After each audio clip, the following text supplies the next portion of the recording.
He says, new money is always seen as a bit gauche. Gouache? How do you say that? I don't know. Gouache? Gouache? I think it's gouache. Yeah. It's actually gouchy. Gouchy. Not ill-gotten necessarily, but certainly outside the norms of convention. Existing cultural institutions struggle to understand and accept new sources of wealth, and thus the commercial classes are forced to rebuild pieces of the cultural apparatus from which they're excluded. So basically what he's saying is that people who make money from untraditional means get kind of ousted to society, and they're forced to rebuild their own societal structures because the old money doesn't accept them as readily. I had a friend like cuss me out today. Really? Yeah. For Not what? because of NFTs, but because I was like, we were talking about the new Steam Deck, Mhm.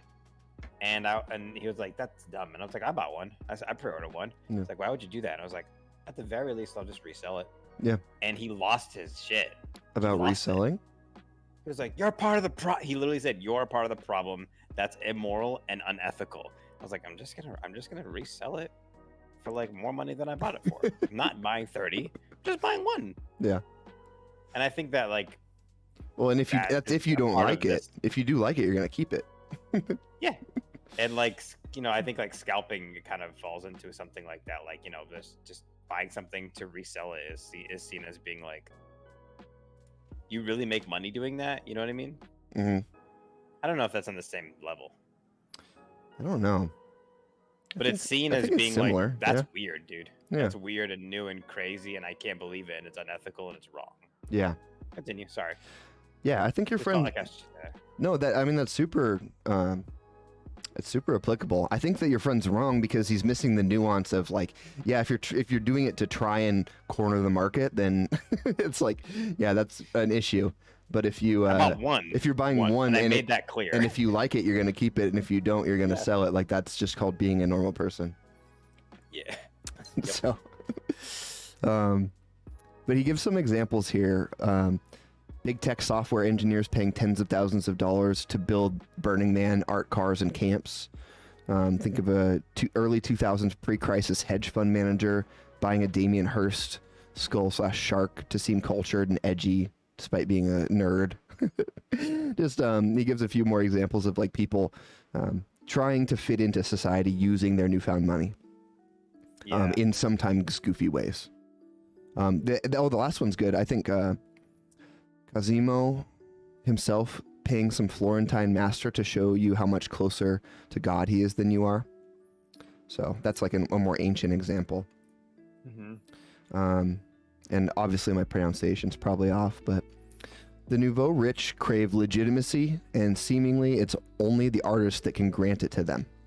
And that is the interesting thesis statement that I gathered from this, is that new rich people, which would be early crypto investors, need artists to grant them a cultural pass into society, because they'll be rejected otherwise if they don't show the right cultural taste, or even further, make their own cultural taste.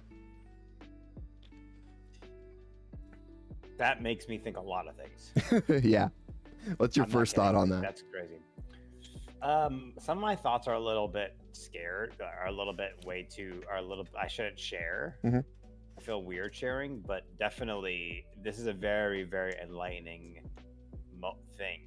And I think I've never thought about that. I've literally never thought about this, but it makes a lot of sense because we see a lot of huge crypto people, like whales, big whales that are buying projects that will clearly never make them a penny. Right. And you don't even need to be remotely plugged into NFTs to know that. So it's like, why are you doing this? You're not going to make any money off of it.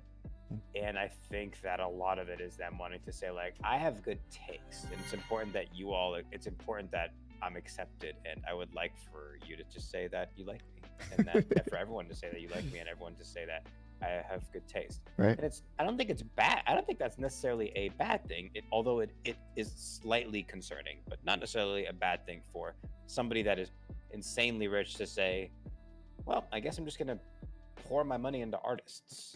Yeah. It doesn't sound like a horrible way to do it. Right. probably worse ways to spend your money, right? Oh, there's definitely worse ways to spend your money. At least they're changing other people's lives and investing in Mhm. an awesome community. I think investing in artists is just like you can't go wrong. Yeah. And I don't even know how much moral judgment needs to be put on it because it's just kind of part of human nature. if you're struggling to fit in because you made a lot of money, then your natural inclination is like, how do I fit in?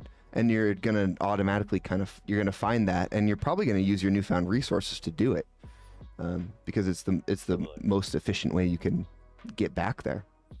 Absolutely. I've just never even thought about it in these terms before, and so I thought it was really interesting. It's a very interesting macro view, like very macro over like over hundreds, thousands of years. It's like a human scale view on why NFTs are successful right now.